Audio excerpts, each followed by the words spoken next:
नमस्कार दर्शकों, मैं हूं नाविका कुमार और आप जुड़ रहे हैं मेरे साथ सवाल पब्लिक का शो पर। हिमाचल प्रदेश की राजधानी शिमला का एक इलाका संजौली आज पूरे देश में ट्रेंड कर रहा है।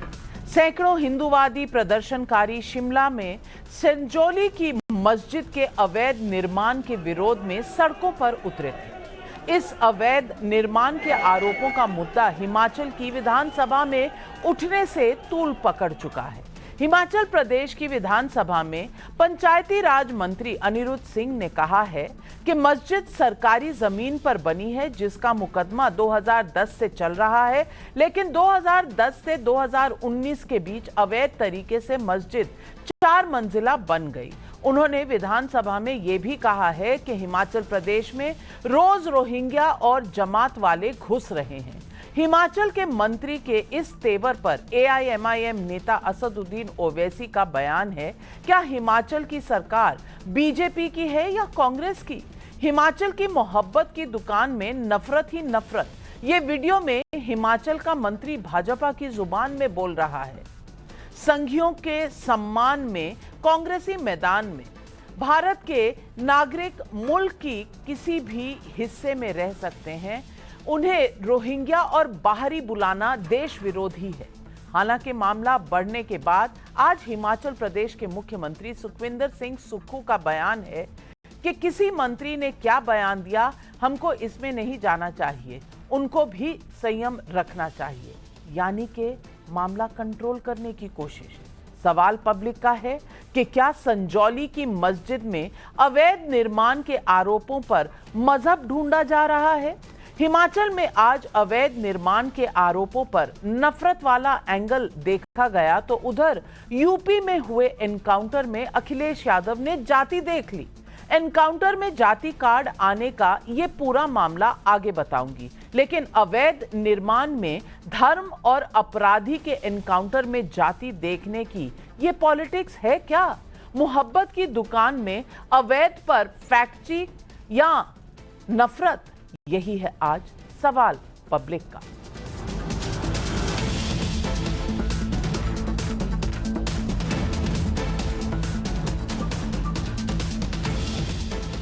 शिमला के संजौली की जिस मस्जिद पर विवाद हो रहा है, वहां उस इलाके में कुछ दिनों पहले 2 पक्षों में सांप्रदायिक तनाव पैदा हुआ था।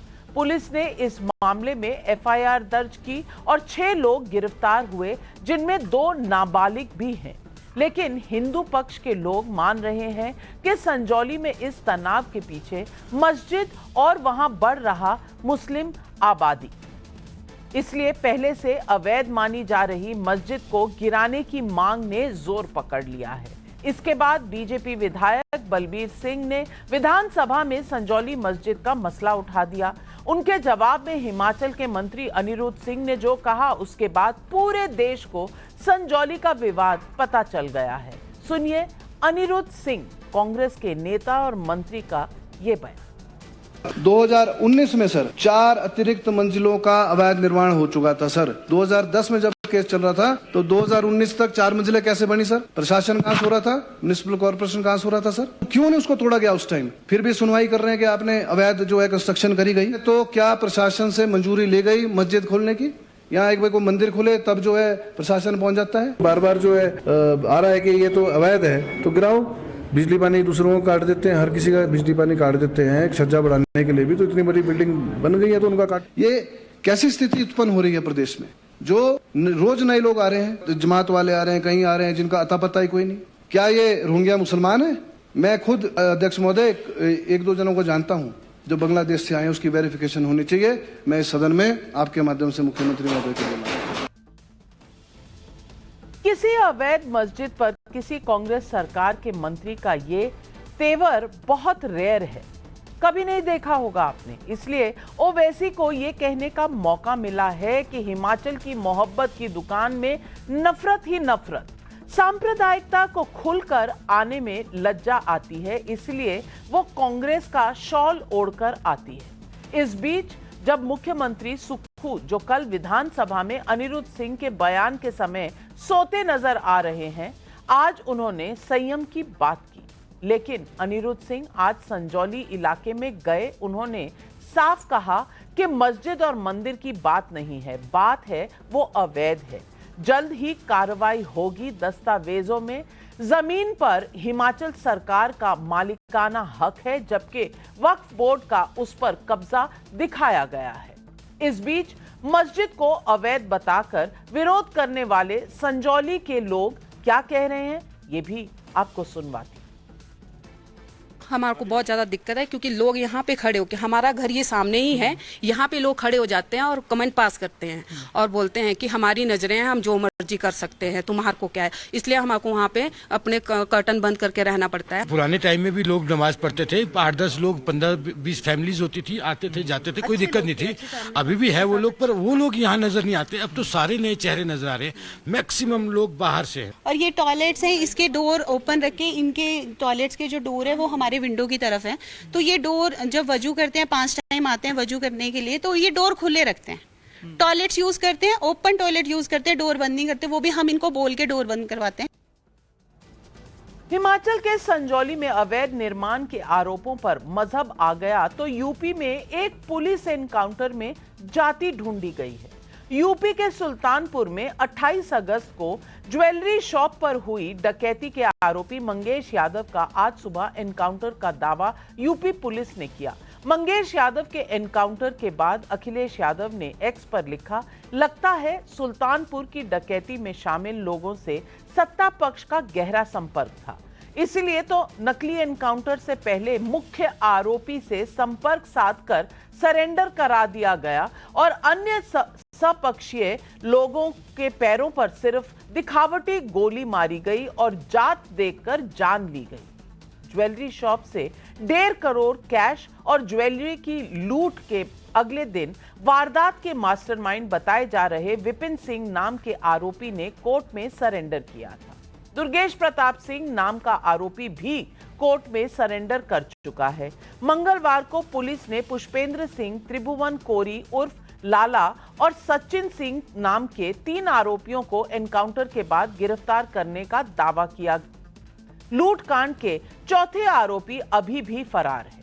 तो आज सवाल पब्लिक पूछ रही है और पब्लिक का सवाल नंबर 1, अवैध निर्माण के मसले पर ओवैसी को मोहब्बत की दुकान में नफरत क्यों दिख रही है?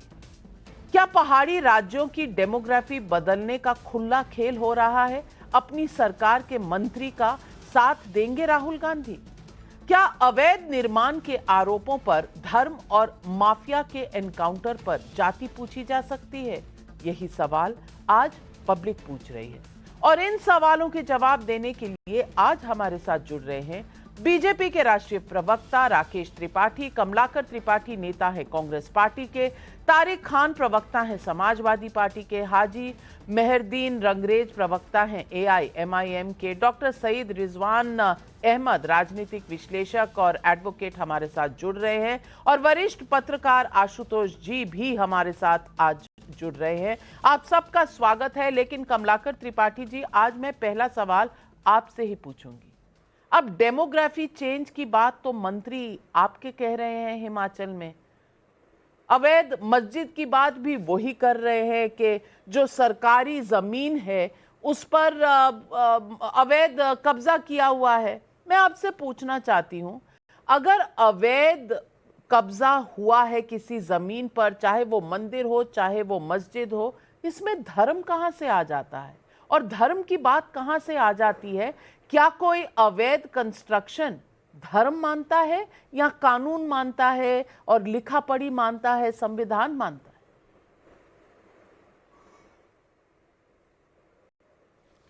देखिए नाविका जी, कोई भी चीज जो इल्लीगल है उसकी तो कोई पैरवी करेगा नहीं और हमारे मंत्री ने किसी प्रकार का कोई सांप्रदायिक बयान तो दिया नहीं।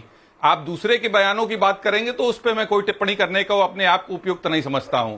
बात इस बात की है कि चाहे वो मंदिर हो या मस्जिद हो, लेकिन यहां स्थितियां ये हैं कि बनारस में तो जो वैध मंदिर थे, 2-2 हजार साल पुराने मंदिर थे, कॉरिडोर के नाम पर वो गिरा दिए गए थे, वो ध्वस्त कर दिया गया था, 56 विनायक ध्वस्त कर दिए गए थे। न जाने कितने पुराने पुराने मंदिर जो है। और आज की डेट में आप जब आप पिक एंड चूज करके कोई भी काम करते हो, जब आप अभी महाकुंभ का नाम महाकुंभ में शाही स्नान का नाम बदल करके आया कि राजसी स्नान होगा, क्या फर्क पड़ जाएगा? क्या स्नान में अंतर आ जाएगा?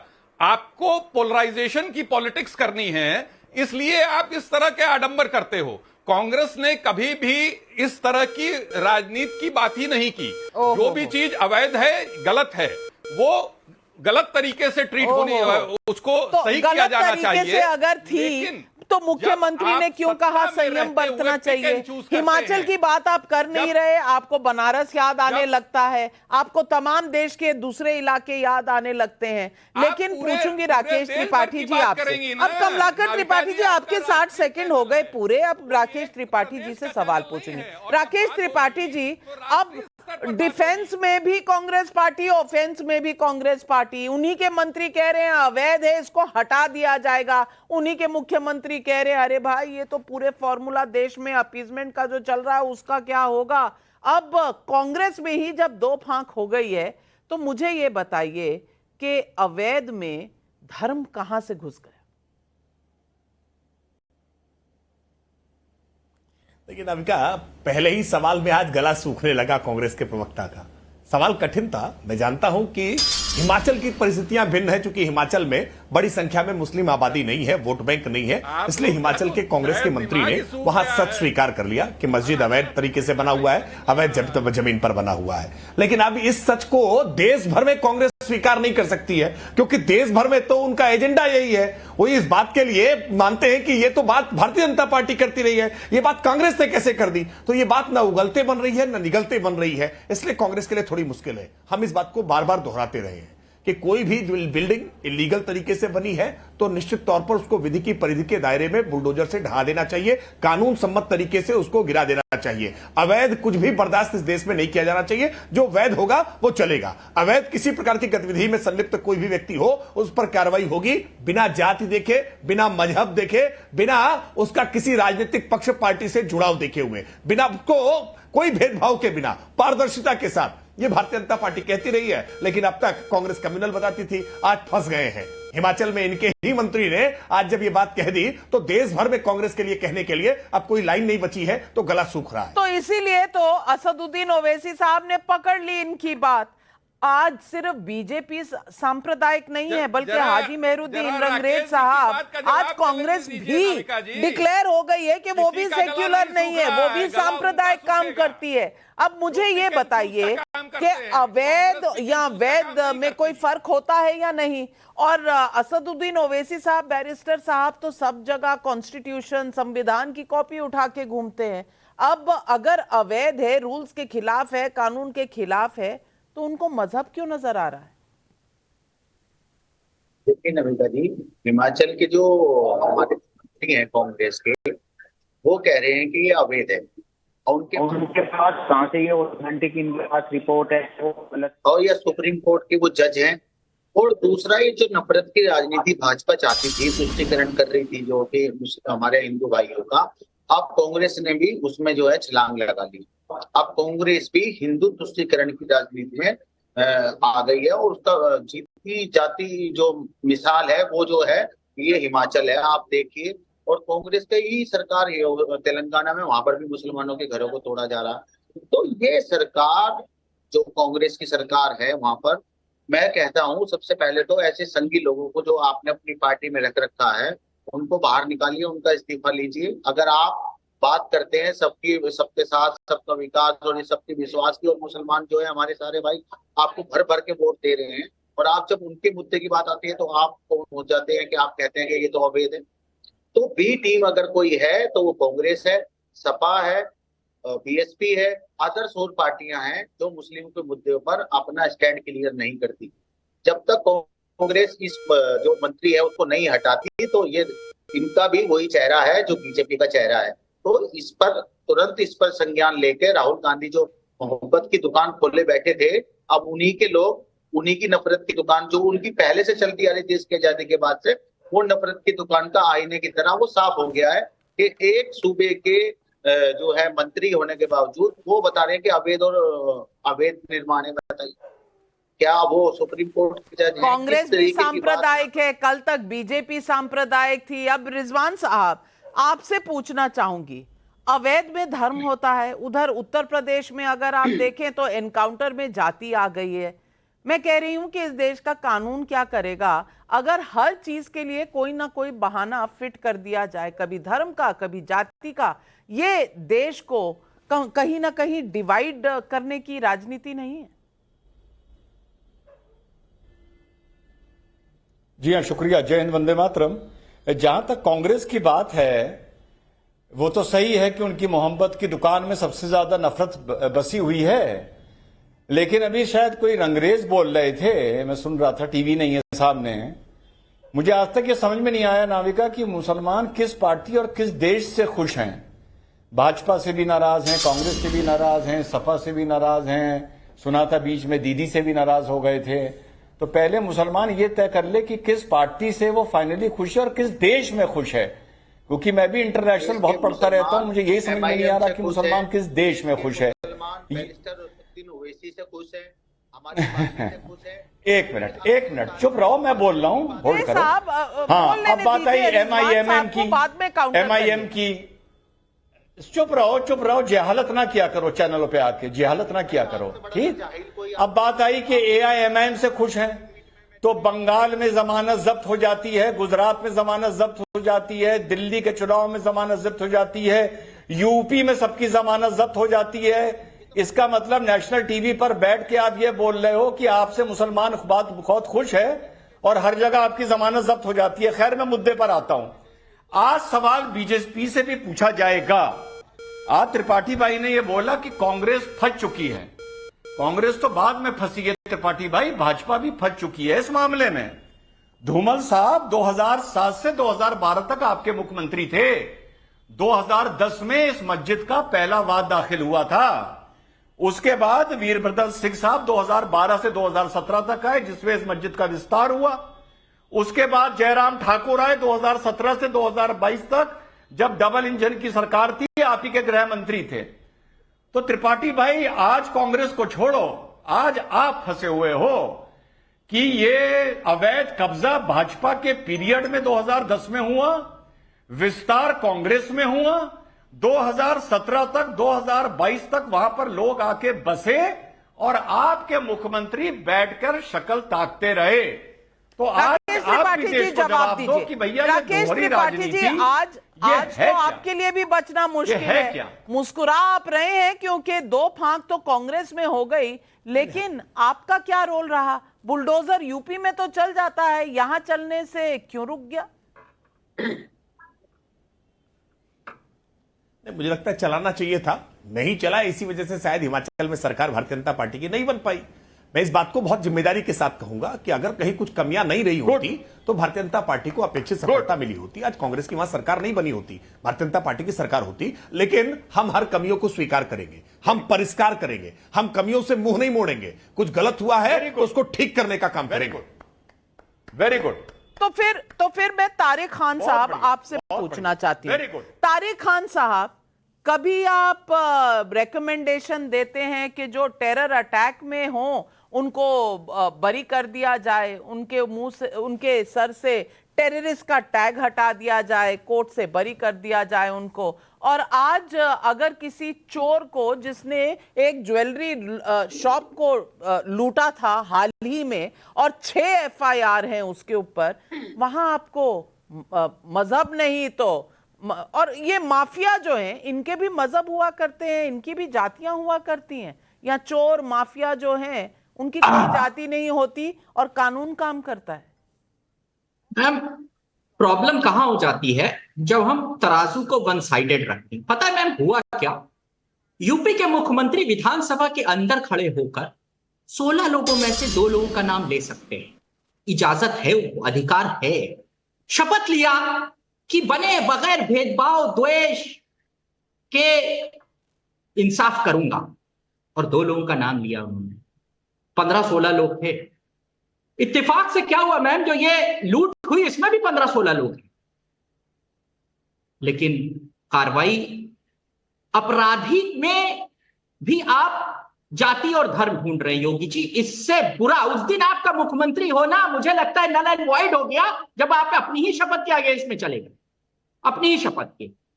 मैं सीधे से कह रहा हूं, आप अपनी ही शपथ के अगेंस्ट में जा रहे हैं। आप ले रहे ना, अच्छा हम कर दे तो हम गुनहगार और आप करें साहब तो जिंदाबाद, ये कैसा न्याय मैम? और आपने कहा, अभी मस्जिद की बात हो रही थी कि वो 2010 से मामला चल रहा है और वो वक्फ की संपत्ति है। आप तो कहती है वक्फ जिसको कह दे वो मेरा मुकदमा ही नहीं चल सकता। कैसे चल रहा है 2000? वो वक्फ की जमीन है, वक्फ बोर्ड रजिस्टर्ड है, कैसे चल रहा है मुकदमा मैम? ये सब क्या हो रहा है? उल्टा पुल्टा हो रहा है, मुझे समझ में नहीं आ रहा है। ये तो वक्फ जो कह दे उसको चैलेंज ही नहीं किया जा सकता, कोई ले ही नहीं सकता, वहां जो कह दे वो उसी का है। सब क्या हो रहा है मुझे समझ में नहीं आ रहा। कोई समझ में नहीं आ रहा तो मैं तस्वीरें दिखा देती हूँ, तस्वीरें दिखा देती हूँ कि ये मस्जिद कितनी बड़ी बने। और मैं अनुपम जी से कहूंगी वो तस्वीरें अगर हम दिखा दें तो एक हिस्सा है जो 2 फ्लोर तक की इजाजत थी, 5 फ्लोर बन गया और भी एरिया घेर लिया गया। अब वो तो सरकारी जमीन है, वक्फ की जमीन नहीं है जहां घेरा गया है। वहां पर मंत्री ही बता रहे हैं कि जहां पर घेरा गया है और जो सरकारी जमीन है वहां का तो मुकदमा मेरे भाई चलेगा ही। अब आप ना समझ तो मैं क्या करूं, आप ना समझ है मैं क्या करूं। लेकिन जाति और धर्म अगर कानून पर हावी होने लगे तो आशुतोष जी ये क्या कहलाता है? जो लोग संविधान को बचाने निकले थे, अगर वही जाति और धर्म से संविधान का सौदा करने लगे तो आप इसे क्या कहेंगे? नविका जी, अभी मैं बड़े ध्यान से आप सब लोगों को सुन रहा था और मुझे आज बड़ी खुशी हुई इस बात को लेकर और थोड़ी सी निराशा भी हुई जब मैंने राकेश त्रिपाठी जी को सुना। राकेश त्रिपाठी जी ने क्या कहा? उन्होंने कहा कि हिमाचल में बुलडोजर नहीं चला इसलिए चुनाव हार गए। अब तो सुप्रीम कोर्ट कह रहा है कि यूपी में भी बुलडोजर नहीं चला सकते, तो क्या यूपी में भी वही स्थिति होने वाली है क्या? देखिए, ना तो सरकार न्याय बुलडोजर से चलती है और ना ही किसी अवैध कब्जे से चलती है। अगर वो अवैध कब्जा अगर कांग्रेस पार्टी की जमाने में है तो उसको गिरना चाहिए, चाहे वो मंदिर हो चाहे मस्जिद हो।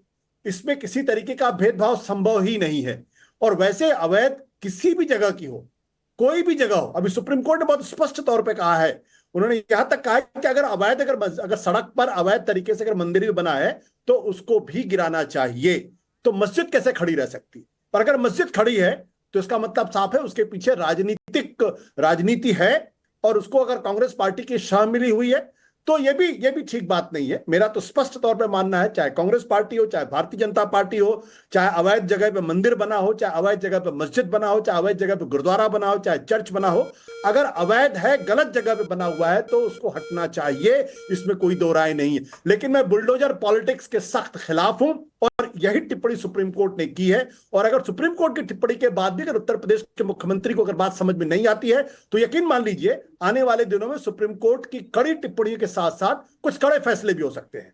आशुतोष जी, आपने कुछ कहा और देखिए सबके हाथ ऊपर चले गए। पहले राकेश त्रिपाठी जी आपके पास जाते। एक तो कुछ लोग जानबूझ करके झूठ फैलाने का काम करते हैं। ऑनरेबल सुप्रीम कोर्ट का ऑर्डर मेरे पास है, ऑर्डर का पॉइंट नंबर 4 में पढ़ करके सुना रहा हूं, दर्शक देख लें इसको।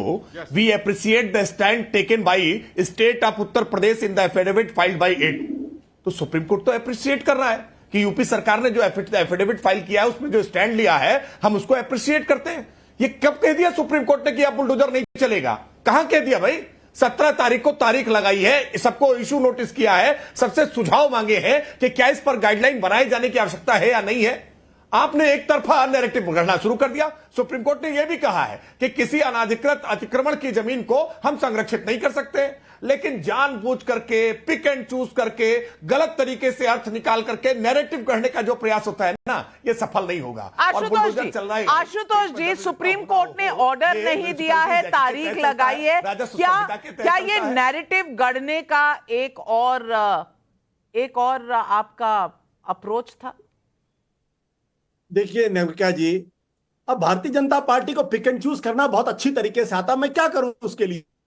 आपको भी आता है, अच्छे आदमी अच्छे, आपको भी आता है, आपको भी तो महारत हासिल है इसमें। अरे मुझे तो सुन लीजिए, मैं कोई राजनीतिक पार्टी का प्रवक्ता तो हूं नहीं, मैं तो साफ तौर पर पढ़ रहा हूं। It is position of law, how can anybody's house be demolished only because he is an accused, even if he is convict, it can not be done without following the procedure as prescribed by law. Supreme court तो साफ तौर पे कह रहा है कि जो bulldozer के माध्यम से जिस तरीके से मकान गिराए गए उत्तर प्रदेश के अंदर, उस पर यह टिप्पणी है, और ये टिप्पणी उनकी जो आने वाले समय में हिंदुस्तान बुलडोजर तेलंगाना में भी चल रहा है, आपको दिखा या दूरबीन भिजवाऊं? ना बिल्कुल गलत है। तेलंगाना में बुलडोजर चल रहा वो भी गलत है, और राजस्थान में चला वो भी गलत है, उत्तर प्रदेश में चला वो भी गलत है। उत्तर प्रदेश का नाम जल्दी बोल देते हैं, राजस्थान और तेलंगाना का बुलवाना पड़ता है। लेकिन रिजवान साहब जवाब देना चाहते हैं। रिजवान साहब। जी नाविका, एक तो त्रिपाठी भाई को लाख लाख बधाई। मैंने इतनी साफ बोलने वाला अभी तक प्रवक्ता नहीं देखा जो मेरी बात पर उन्होंने जवाब दिया कि हां भैया हमसे गलती हुई। तो पहली बात तो त्रिपाठी भाई को लाख लाख बधाई, नेशनल टीवी पे ये बोलने के लिए जिगर चाहिए, नंबर 1। नंबर 2, बिल्कुल सही कहा त्रिपाठी भाई ने कि नैरेटिव गलत सेट कर रहे हैं। हाई कोर्ट का ऑर्डर पढ़ा नहीं है।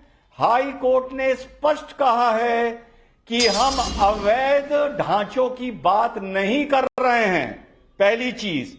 और दूसरी चीज, अगर किसी अपराधी का मकान गिराया गया तो क्या आशुतोष जी को यह मालूम है कि वो वैध था, उसका नक्शा पास था, वो किसी नजुल की जमीन पर नहीं बना था? ये उनको मालूम है? जितने भी उत्तर प्रदेश में केस हुए, जवाब है नहीं मालूम है। क्योंकि ये मान लेते हैं नाविका कि अगर किसी अपराधी का मकान गिर रहा है तो वो बिल्कुल वैध होगा, नक्शा पास होगा। और बतौर अधिवक्ता इन्हें एक बात बता दूं कि अगर आपकी कृषि की जमीन है, कृषि की आपकी खसरा खतौनी आपके नाम है, और उस पर आप अगर मकान बनाते हैं बिना अनुमति के, तो वो भी अवैध होता है।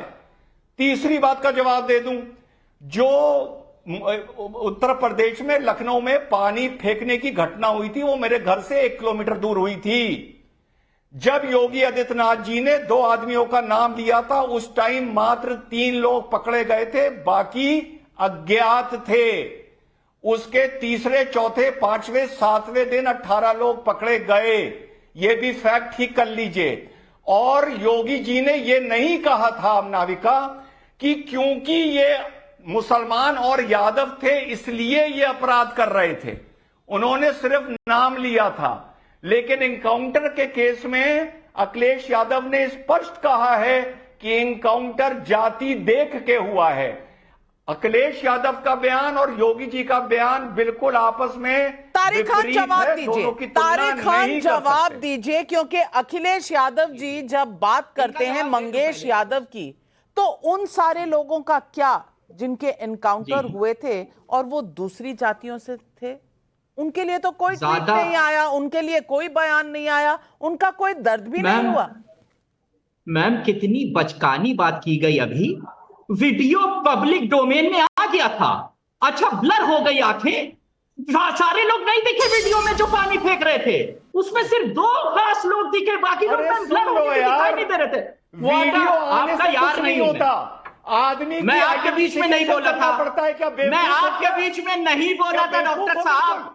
वीडियो आ गया तो क्या? मैं आपके बीच में नहीं बोला था, मैं आपके बीच में नहीं बोला था, मैं आपके बीच में नहीं बोला था, मैं आपके बीच में नहीं बोला था। चुप रहिए। रिजवान भाई तारिक खान को बोलने नहीं दीजिए, काउंटर का समय दूंगी।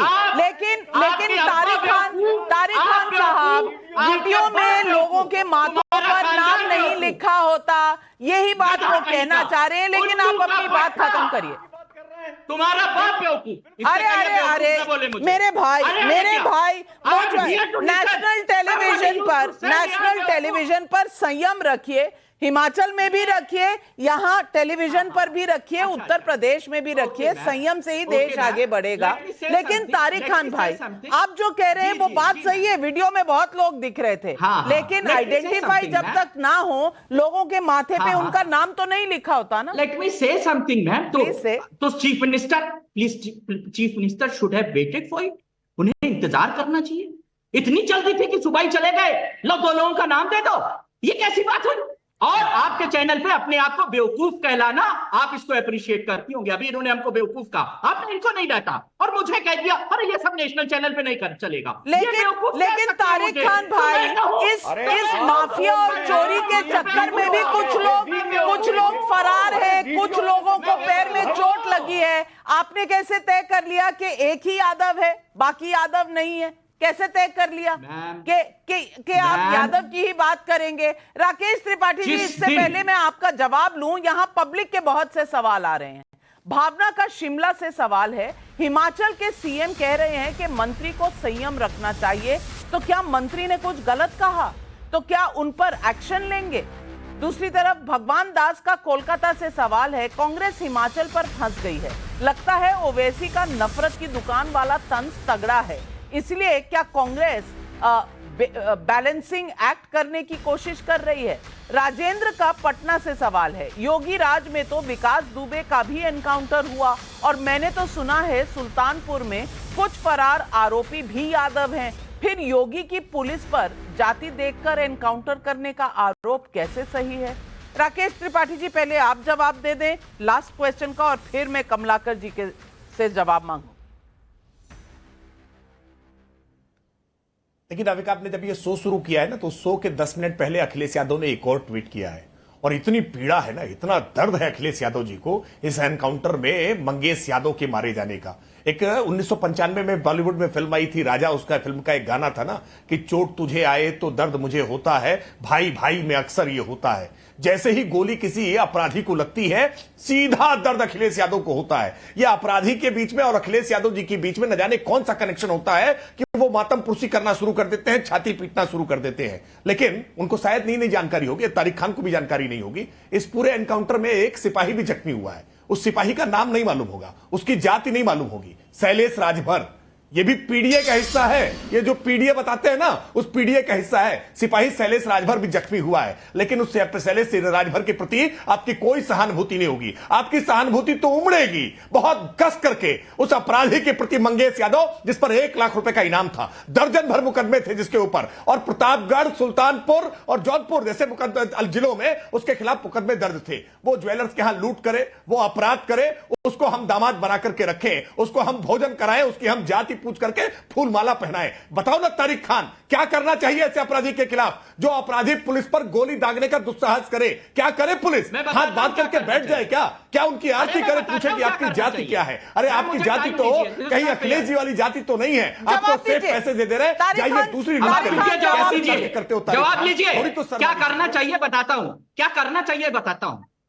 जाना चाहिए सुप्रीम कोर्ट में, हाई कोर्ट में, और सरकारी वकील को चुप हो जाना चाहिए और कुणाल पांडे, अभिषेक को छुड़वा देना चाहिए बलात्कारियों को कि जाओ बनारस में और बलात्कार करो, क्योंकि तुम बीजेपी के हो, और बहन बेटियों का बलात्कार करो, क्योंकि बीजेपी के सरकारी वकील से कहा गया कि तुम चुप जाना, कुछ मत कहना कि ये जब बाहर जाएगा तो गवाह को प्रभावित करेगा। माफ कीजिएगा, ये मुझे समझ में नहीं आया आपका तर्क। अगर वो सिपाही पर बंदूक से गोली दाग रहा है तो जो सिपाही है वो महकमे से कहे कि चलिए सुप्रीम कोर्ट चलते हैं, गोली छोड़ेगी उसे? कमाल करते हैं आप तारिक खान। जान की कीमत सिर्फ यादव की है, उस सिपाही की नहीं। सवाल यह पूछा था और आपने जवाब जो दिया है, मैं बिल्कुल इससे अचंभित हूं कि आप किस तरह से जाति के हिसाब से सोचते हैं कि कितना संवेदनशील कहां होना है। लेकिन कमलाकर त्रिपाठी जी, सवाल और भी हैं, और सवाल यह है कि 2 फांक तो कांग्रेस के अंदर हो गए, क्या ओवैसी जी इसका फायदा उठा रहे हैं? और दूसरी बात, सांप्रदायिकता अगर कांग्रेस में नजर आए तो उसे क्या कहना चाहिए? सेक्युलरिज्म के जो सरगना बने बैठे थे, आज क्या कहेंगे उनको? देखिए नाविका जी, पहले तो आपको बता दूं, बड़ी देर के बाद आप मेरे पास आई हैं। पिछली बार भी आपने मुझे ठीक से बोलने नहीं दिया, इस बार जरा बात सुन लीजिएगा। अभी एनकाउंटर और बुलडोजर की बात हो रही थी। जब आप पिक एंड चूज करते हैं, मुनव्वर राना का एक शेर है कि सिर्फ इस बात पर उसने मुझे बलवाई लिखा है कि मेरे घर के बर्तन पर ISI लिखा है। जब आप पिक एंड चूज का काम करते हैं, सुल्तानपुर में डॉक्टर घनश्याम तिवारी की हत्या क्रूर तरीके से की जाती है और अजय नारायण सिंह, विजय नारायण सिंह के खिलाफ बुलडोजर कार्रवाई नहीं होती। बनारस में पीएम की कंस्टिट्यूएंसी में रेपिस्ट 1 महीने तक मध्य प्रदेश प्रचार कर रहा होता है, उसके खिलाफ कार्रवाई नहीं होती बुलडोजर की। जब आप बृजभूषण शरण सिंह पॉक्सो में होते हैं, उनके खिलाफ कार्रवाई नहीं होती। इनकी पुलिस गोरखपुर में मुख्यमंत्री के गृहनगर में कानपुर के व्यापारी की हत्या करती है, उसके खिलाफ कार्रवाई नहीं होती। इंतजार कर रही हूं, हिमाचल कब जाएगी आपकी गाड़ी? पुलिस के द्वारा सर्राफा व्यवसायी के 42 लाख इंतजार में हूं। कोई बुलडोजर की कार्रवाई हिमाचल का सवाल, हिमाचल का सवाल और सारी देश का हिसाब, हिमाचल पर कुछ जवाब है आपका दर्शकों के लिए? पब्लिक जो सवाल पूछ रही है, फर्जी एनकाउंटर पे यूपी के चित्रकूट में फर्जी मुठभेड़ में 15 पुलिसकर्मियों पर कमलाकर जी, आप कांग्रेस पार्टी से हैं, आपसे हिमाचल का सवाल पूछा जा रहा है, आप हैं कि उत्तर प्रदेश छोड़ने को राजी नहीं है? 1 मिनट, इसके पहले हंसराज अहीर जो गृह राज्य मंत्री हैं भारतीय जनता पार्टी के, उन्होंने राज्यसभा में बयान दिया था कि 22 फेक एनकाउंटर हुए उत्तर प्रदेश में पूरे देश भर में। कमलाकर त्रिपाठी जी, कमलाकर त्रिपाठी जी, मैंने आपकी सारी बात सुनी, आपको 120 सेकंड भी दे दिए। हिमाचल का सवाल पब्लिक ने पूछा है और इस शो पर मैं पब्लिक के सवाल लेकर आती हूं। अगर आप पब्लिक के सवालों का जवाब देना चाहते हैं तो मैं आपके लिए 5 सेकंड का समय दूंगी, अगर नहीं देना चाहते तो मैं रिजवान भाई से पूछूंगी कि आप बच क्यों रहे। बेसिक चीज ये है नाविका जी, आपको ये बात देखनी पड़ेगी, अगर आप बुलडोजर की अव्वल तो एक्स्ट्रा जुडिशियल किलिंग और एक्स्ट्रा जुडिशियल ये जो यानी कि हिमाचल पर आपसे जवाब देना बन ही नहीं रहा है। और रिजवान भाई क्यों कमलाकर त्रिपाठी जी पूरे उत्तर प्रदेश की सैर के बाद हिमाचल पर सवाल का जवाब देने पे इतने असमर्थ है? सुल्तानपुर वाले में क्या कार्रवाई हुई, बताएं मुझे। ये इस मारे असमर्थ हैं नाविका, क्योंकि ये 75 साल से मुसलमानों का बेवकूफ बना रहे हैं और आगे इनका इरादा आने 75 साल भी बेवकूफ बनाने का है। बस इसके अलावा इनका कोई ना एजेंडा था ना है। चाहे 8,500 का वादा करके ये बेवकूफ बनाए, चाहे भाजपा के नाम पर सवाल आज यही पब्लिक पूछ रही है। अतुल कुमार सोनी बिलासपुर से, हिमाचल में कांग्रेस सरकार की नाक के नीचे मस्जिद के अवैध मंजिल का निर्माण कैसे हो गया? क्या कांग्रेस सरकार अब यूपी की तरह बुलडोजर कार्रवाई करेगी? सवाल कई आ रहे हैं लेकिन जवाब एक भी नहीं। क्यों? क्या कांग्रेस क्लीन बोल्ड हो गई है? यही सवाल पब्लिक पूछ रही है। लेकिन जाइए नहीं, क्योंकि एक फायर राउंड बाकी है और फायर राउंड में यूपी के इस जाति वाले एनकाउंटर का मसला आचार्य प्रमोद कृष्णम और एसटी हसन के साथ बस दूसरी तरफ। इस देश में जाति और धर्म सियासत के ये दो ऐसे पहलू हो रखे हैं जिसमें आम आदमी और उसकी समस्याएं गुम होकर रह गई हैं। हालत यह है कि कोई अवैध को अवैध मानने को तैयार नहीं, उसे मस्जिद और मंदिर में बांट लेता है। कोई गुंडा मवाली माफिया को जाति में बांट लेता है। सुविधा की राजनीति हो रही है भाई, ये दोनों तरफ से हो रहा है। इसलिए आज मेरे साथ जुड़ रहे हैं 2 heavyweight guest. Doctor ST Hasan साहब जो पूर्व मेंबर ऑफ पार्लियामेंट रहे हैं, समाजवादी पार्टी से हैं, और हमारे साथ आज कल की धाम के पीठेश्वर आचार्य प्रमोद कृष्णम जी जुड़ रहे हैं। ये धर्मगुरु के साथ साथ बीजेपी और खासकर प्रधानमंत्री मोदी के बड़े सपोर्टर हैं। आज इनके साथ सवाल पब्लिक का फायर राउंड सेशन शुरू करती हूं। आप दोनों का स्वागत है आज सवाल पब्लिक का शो पर। सवाल पहला जो फायर राउंड में मैं पूछूंगी वो यही है, क्या यूपी में एनकाउंटर से पहले गुंडों की जाति देखी जाती है? क्योंकि आज हंगामा बरपा हुआ है एसटी हसन साहब के भाई एनकाउंटर हो गया, एनकाउंटर यादव का हो गया। मैं आपसे पूछना चाहती हूं, 1 लाख का इनाम लगा था इस शख्स पर, इसके खिलाफ कई रिपोर्टें दर्ज हैं, कई एफआईआर दर्ज है और चोरी का इल्जाम इन सारे एफआईआर्स में है। मैं पूछना चाहती हूं, चोर की भी जाति होती है क्या? देखिए नाविका जी, हम आपसे कहना चाहते हैं कि हमने और आपने इन एनकाउंटर्स को एक्सेप्ट कर लिया। ये संविधान को बाईपास करने का एक तरीका है। हमारे यहाँ अदालतें हैं, ट्रायल होते हैं, अदालतें अगर किसी को फांसी की सजा दे दें तो किसी को कोई एतराज नहीं होता। लेकिन हमारे अब रूटीन जिंदगी में एनकाउंटर या बुलडोजर एक रूटीन सी बात हो गई। कोई इसके ना मीडिया इसके खिलाफ बोलता है और ना ही हम लोग बोलते हैं। तो मैं तो ये समझता हूं कि संविधान भी है हमारे देश का, संविधान के हिसाब से चला जाए। एनकाउंटर तो वो होते हैं जिस तरह से आजकल जम्मू कश्मीर में आतंकवादियों को किए जा रहे हैं, वो वाकई एनकाउंटर है। लेकिन ये एनकाउंटर हमारी समझ में नहीं आते कि पकड़ के ले गए, पैर में गोली मार दी या उसको उसके बाद ले आए। हम सब लोगों ने इसे एक्सेप्ट क्यों किया हुआ है? हम इसीलिए कहते हैं कि संविधान बिल्कुल एक्सेप्ट नहीं किया है। एसटी हसन साहब, मैं बिल्कुल एक्सेप्ट नहीं करती कोई भी फर्जी एनकाउंटर हो, मामले की जांच होनी चाहिए। लेकिन एनकाउंटर से ज्यादा जब सुर उठते हैं जाति पर तो सवाल लाजमी है कि भाई आप एनकाउंटर पर नहीं जाति पर बात कर रहे हैं। और चोर और लॉ तोड़ने वालों को माफिया की कोई जाति होती है, कोई धर्म होता है? सवाल आज यही है। नहीं, आपने ठीक कहा, अपराधी की कोई जाति या धर्म नहीं होता। लेकिन अगर आप रिकॉर्ड उठा के देखेंगी तो आपको पता चलेगा कि कितने एनकाउंटर किस धर्म के लोगों के हुए हैं और कितने एनकाउंटर किस जाति के लोगों के हुए। तो कहीं ना कहीं शक पैदा होता है कि ये भी सियासी दांव पेच की वजह से ये सब कुछ हो रहा है, जो बड़ा इल्जाम है, बड़ा आरोप है। मैं पूछना चाहती हूं आचार्य प्रमोद कृष्णम जी आपसे, क्या बीजेपी की सरकार, योगी की सरकार जाति और धर्म देखकर एनकाउंटर करती है? आरोप बड़ा लगाया है समाजवादी पार्टी ने। नाविका जी, बिल्कुल ऐसा नहीं है। हालांकि मैं भारतीय जनता पार्टी का ना तो अधिकृत प्रवक्ता हूं, ना मैं भारतीय जनता पार्टी का अभी तक सदस्य बना हूं। लेकिन जो सच है उसको मुझे कहने, मैं कल भी गुरेज नहीं था और आज भी गुरेज नहीं है। जब मैं कांग्रेस में था तब भी मैंने ये बात उठाई थी कि अपराधी की कोई जाति नहीं होती है और अपराधियों के मन में सरकार का, सत्ता का, पुलिस का खौफ होना चाहिए। ये बिल्कुल पक्की बात है।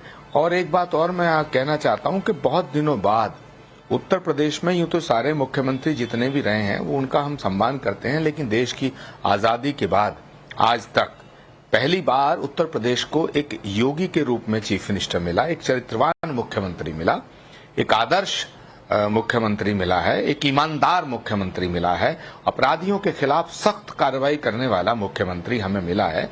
तो हमें उसका सम्मान भी करना चाहिए और उनके फैसलों का स्वागत और सराहना करनी चाहिए। जहां तक सवाल है एनकाउंटर का, तो नाविका जी, ये तो देश के लोकतंत्र की विडंबना है।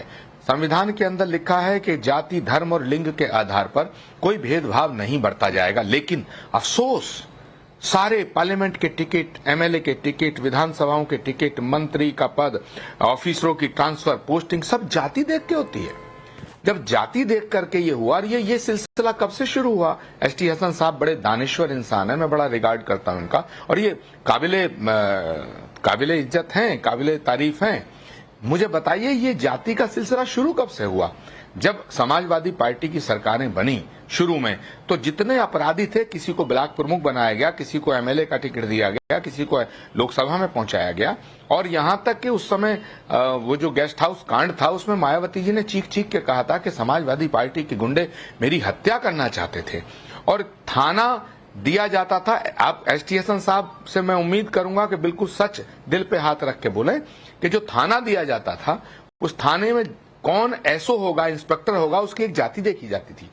जिले का कप्तान कौन होगा, उसकी जाति देख के वो होता था। नोएडा के अंदर, गाजियाबाद के अंदर प्लॉट्स का जो आवंटन होता था वो पहले जाति देखी जाती थी। और हसन जी, बड़ा आरोप लगाया है आचार्य जी ने आप पर। सवाल का जवाब दीजिए और जवाब इस बात का भी दीजिए कि जब पुलिस कर्मी एनकाउंटर करते हैं तो क्या किसी के माथे पर यादव लिखा होता है या मिश्रा लिखा होता है?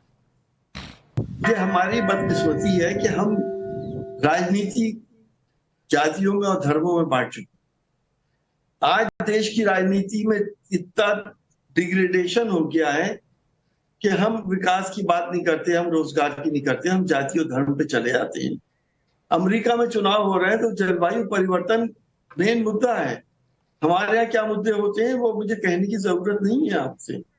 मैं इतना कहना चाहता हूँ कि जितने भी अब अधिकारी हैं, उनकी जो डीएम है, एसएसपी है, थानों पे हैं, उसके लिए भी ये शिकायतें आ रही हैं कि एक खास जाति के लोग हैं। कुंदरकी में एक उपचुनाव होने जा रहा है। एसटी हसन साहब, माफ कीजिएगा, लेकिन ऐसा लग रहा है कि आप अमेरिका में इलेक्शन लड़े हैं अब तक, क्योंकि यहां पर जो चुनाव आप लड़ते हैं वो तो इसी पर लड़ते हैं। समाजवादी पार्टी MY फॉर्मूले पर कितने इलेक्शन लड़ चुकी है आचार्य प्रमोद कृष्णम जी, लेकिन एसटी हसन बता रहे हैं जैसे कि आज तक ये इतने पाक साफ इरादों से इलेक्शन लड़ते आए हैं। मुझे तो बता दीजिए कि पिछले एक हफ्ते में अगर आप सिर्फ सोशल मीडिया पर अखिलेश यादव जी के बयान देख लें तो कितने बयानों में कितनी बार जाति का जिक्र है? देखिए, मैं आपसे बता रहा हूँ कि ये मैंने आपसे कहना है, बदकिस्मती है हमारी। आप सही कह रहे हैं। मैं इसको अच्छी किस्मत नहीं मानता देश के लिए, लेकिन ये हो रहा है। अभी कुंदरकी के चुनाव में सारे एक धर्म के PLOs को हटा दिया गया, लेकिन एक जाति के आचार्य जी जवाब दे रहे हैं। आचार्य जी जवाब दे रहे हैं साहब। देखिए, एसटी हसन साहब बहुत ही दानिश्वर इंसान हैं और मेरी बात को अभी इन्होंने सुना और तस्लीम किया कि ये बदकिस्मती है हमारे देश की या हमारे सूबे की कि इस तरह के फैसले हो रहे हैं। लेकिन आप समाजवादी पार्टी के राष्ट्रीय अध्यक्ष अखिलेश यादव जी से फिर क्यों नहीं कहते कि रोज वो जातिवाद की राजनीति क्यों करते हैं? क्यों करते हैं? उनसे एक बार पूछिएगा, क्या सुभाष चंद्र बोस की कोई जाति थी? शहीद आजम भगत सिंह की कोई जाति थी? अशफाक उल्लाह खां की जाति थी? मीर अब्दुल हमीद की जाति थी? क्या जितने भी देश के लिए बॉर्डर पे शहीद होते हैं उनकी कोई जाति होती है? और जाति और धर्म इस हद तक हावी हो गया है नाविका जी कि लोकसभा के सिटिंग MP थे हमारे एसटी हसन साहब, और सिटिंग MP को इनको टिकट इसलिए नहीं दिया गया क्योंकि वहां धर्म आड़े आ रहा था, जाति आड़े आ रही थी। ऐसा कुछ नहीं है। मुरादाबाद मुस्लिम बहुल क्षेत्र है और मैं मुस्लिम कम्युनिटी से ही आता हूँ। मेरे राष्ट्रीय अध्यक्ष जी पे कुछ दबाव थे, वो मैं इसमें डिटेल में नहीं जाना चाहता, लेकिन ना मुझे अपने राष्ट्रीय अध्यक्ष से कोई शिकायत है। हाँ, जिन लोगों ने करवाया उनसे शिकायत है। लेकिन जहां तक सवाल जो मेन डिस्कशन हो रहा है, वो डिस्कशन यही हो रहा है कि हमें धर्म और जाति की राजनीति से ऊपर उठना चाहिए। अभी आपने कहा मुरादाबाद में मुस्लिम बहुल इलाका है और मैं उसी कम्युनिटी से आता हूं। मुझे लगा था आप कहेंगे कि कम्युनिटी का कोई आधार होता ही नहीं, लोग अपनी काबिलियत पर बनते हैं, पर आपने ऐसा नहीं कहा।